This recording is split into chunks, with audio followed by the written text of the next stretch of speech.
Ha ver, ver görək, ver. Ay dədə bak, kubiki de aldık ha sana. Ver gelsin.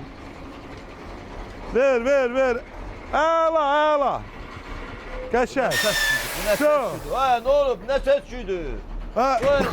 Ha. Hoş salam. Ne tersen sağ ol, ama sen ne ne yok. tersen? Sen başlan. Maşallah olsun bu nedir böyle? Aldım da, bak kubik uca başladım evin tutuşuluşuna. Kulası aldığını diyorsun ama pulu hardan topluyorsun? Bu, ben bilmirsən ha. Ha. Diye bak uca eve bak başlayıb inşallah. Ay maşallah olsun. Xeyirli ha. olsun, Brigada vallahi. yığımsan hemen. Ay, başlar bəs bu. ha deyil, pulu hardan aldım?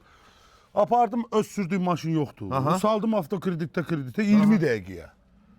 20 dakika 20 içinde. dəqiqəyə saldım kreditə, pulumu götürdüm deyə, maşın da qalıb özümdə. Vəssalam.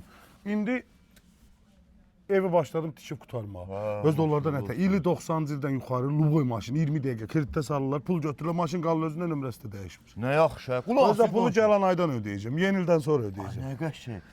Mənim hamamım yarım çıxar. Ha. Bəlkə elə məndə Ha, atamın problem maşını yoxdur. aparım. İndi deyərəm, apararsan maşını kreditə salarsan, pulunu götürərsən. Yox şey. Çaydan suda nəsə lazım? Ha, yox, sağ ol. Ha, qoy başlayaq, Ha, gecikdirmə. oldu. bizi. Sağ ol. Xeyirli